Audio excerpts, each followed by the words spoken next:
We're launching a new series reviewing throwback sneakers, which will include Kobe's, Jordan's, Kyrie's, KD's, LeBron's, all of them. Whatever I can get my hands on, I will review it. If you guys want me to even review certain shoes that you've heard a lot about, that you really like, even if it's within the last year, let me know, sound off in the comments below, and I'd be more than happy to review all of them. There's a lot of sneakers that I want to get my hands on just for this series. To kick it off, we have these guys right here.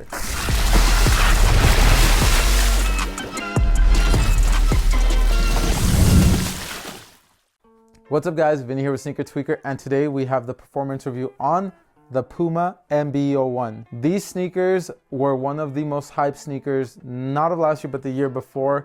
That's when they originally released. The reason why they were so hyped was not only were they great sneakers, but there seemed to be more demand for it than there was supply. And I don't know if PUMA just didn't foresee them doing so well. Lucky for them, they did, and they were able to continue it on to the MB.02. And that is also another successful shoe, and I just hope it continues on with the next model and the model after that. PUMA's been doing a great job so far. I just hope they're able to expand. Let's start off with the foundation of the shoe, the traction. The MB.01 features what I want to call a radial nub traction pattern. In this colorway is a translucent outsole, which in this case, for this model particularly, and I think also the MB.02, the translucent outsole works a lot better than the solid rubber. Took me a couple wears to actually break it in, but once it does break in, it performs great. It grips the floor really well. It has a nice squeak.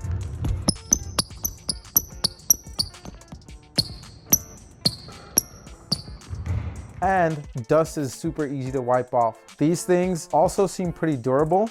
So if you're wanting to play with them outdoors, you should be fine. They are nubs, and nubs tend to wear down quicker, at least for me, than a lot of other traction patterns.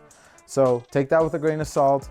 Also, they still are pretty hard to come by. I know Puma's been retroing. Recently they did the digital camel colorway, and I think they might potentially bring back some other colorways because they saw how well these shoes did. I know Under Armour's going back, and they're doing that with the Currys. A lot of brands that don't have a lot of versatility right now are going back and retroing some of their most successful models because it's going to bring in business. So why the hell not? Again, for the traction, these things performed really well.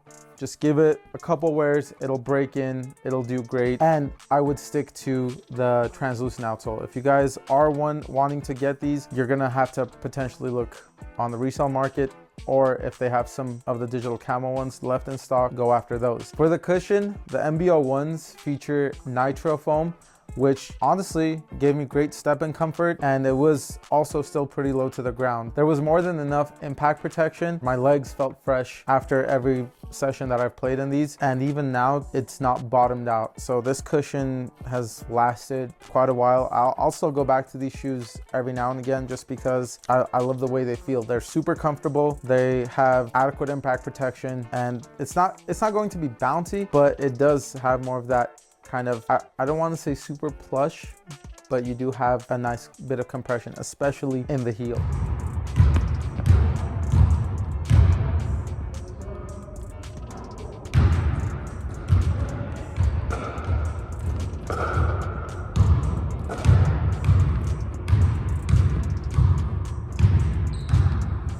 The MB.01s are true to size. They are wide foot friendly. I would say these are one of my favorite shoes just right off the bat because, again, my feet are slightly wide. It was nice putting on a pair of shoes and not really having to break it in. It was just comfortable off the bat. I didn't have to go through some break-in pain just to get it to where I wanted it to be. So these were great. Fit true to size, wide foot friendly, and that's been the case with a lot of Puma shoes. Clyde All Pro was one of them. Adidas also tends to do a good job with that. I don't know why Nike particularly makes their shoes more snug and narrow. Way of Wade tends to do that as well. However, with Puma and Adidas, what I've noticed is they've been pretty wide foot friendly. If they were just basing it off the athletes, I would understand, but From what I've heard, LaMelo's feet are also on the thinner side, so if everybody else could make their shoes wide foot friendly, that would be great. Just saying.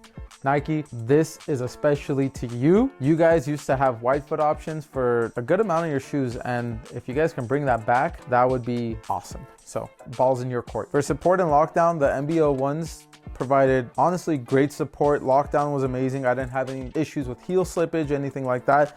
And just like overall containment was really nice. The way this shoe just hugs your foot, I mean, it's not only one of the more comfortable shoes, but I felt just super secure in these things. So the rubber kind of goes up the lateral side of the shoe, and it really keeps your foot in the footbed as well. These shoes are honestly one of the best first signature shoes I would say ever made. And the lockdown and support is one of the highlights of it. And I know I've pretty much raved about every other aspect of this shoe. However, that is probably one of my favorite parts of this shoe. As for the materials, these guys feature a mesh jersey material in this colorway. I wouldn't say it's the most breathable, but it is comfortable and is pretty durable. You also have some fuse in the toe box right here, if you guys can see. That's super nice just because it's added reinforcement, keeps your foot in the footbed.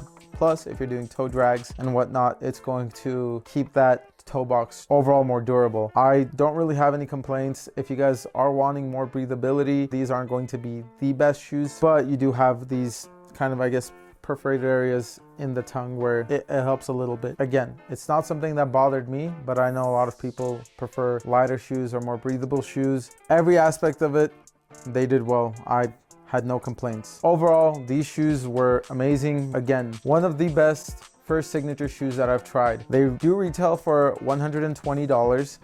Now, the digital camo colorway that they, I guess, retroed is hiked up to $150. I don't know why. I don't know if it's because it's a PE or whatever it is, or inflation. You guys take your pick, but the actual retail price is $120. Now, that $150 price tag still might be cheaper than trying to get some of the original colors on resale. So that decision ultimately is up to you on what you're wanting to spend, or if there's another colorway you like better. That being said, the translucent outsole ones are the ones I would recommend for good traction. As for the weight, the MB.01s do weigh 15 ounces, which is more on the heavier side on a size 9 for me. However, I didn't feel that weight no matter how long I played in these. They felt one-to-one part of my foot, more like an extension of it, and I had no issues. It worked great throughout my 2-3 hour sessions, and I didn't necessarily have to move to a lighter shoe. Weight for me was a non-factor. If that number bothers you, then I don't know what to tell you, but it did not bother me. All in all, the PUMA MB.01s, again, are one of my favorite shoes that I've ever played in. That is, again, a long list of shoes. I've played in a ton of them, and these are one of my favorite ones. It might also be because of recency bias. However, that doesn't take any away from the performance of the shoe and just what Puma did with it. If you guys do want to purchase these, honestly, I would say look on the resale market again. They do retail for $120. Resale is going to be higher. Translucent outsoles are the ones I would recommend. And they do have the digital camo one at some retailers for $150. I'll try and post a link below. If there are any other shoes you guys would like me to review in this retro series, again, like I said in the beginning of the video, sound off in the comments below. For more content like this, please like, subscribe, and follow. And we'll see you guys in the next one. Peace.